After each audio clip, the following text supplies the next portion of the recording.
So guys, kinampit ko siya sa 7 segment. Ayan na siya. So, ang oras ngayon is alas-dos ng madaling araw. So, ayan. Ginawa ko ngayon bago naka 7 segment na siya. So, ngayon, mag-start tayo sa address 0. Sa 0, maglagay tayo ng input natin. For example, lagay natin sa address 0 is 1. So, 1. Tapos read write. So, yung input 1, papasok yan sa address na 0. Then next, sa address 1 tayo. So, walang nakalagay, 0. Papasok tayo naman ng address, data dyan. Sabihin natin 4. So, 4. Read write. 4. Okay, pasok yung 4. Then next, sa address 2 naman. So, walang nakalagay sa address 2. Lagyan naman natin ng 3. So, 3. Read write natin from 0 magiging 3.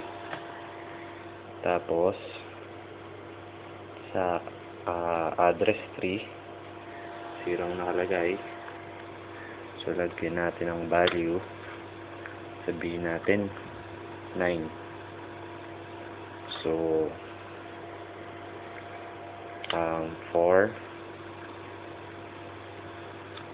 3, 1, 8 lang pala. Sorry.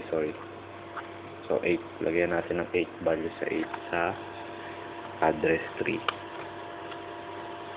7 pala, sorry. Value 7. So, testing natin kung nag-save nga yung RAM. Start tayo sa address 0. So, sa address 0 may 1. Sa address 1 may 4. Sa address 2 may 3. Tapos sa address 3 may 7.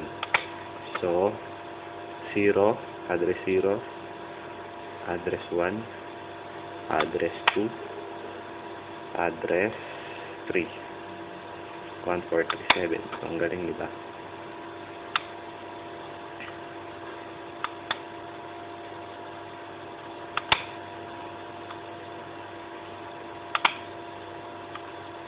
So, yan. Kuha ko na, diba? Ulit, 16 by 4 RAM to. Thank you.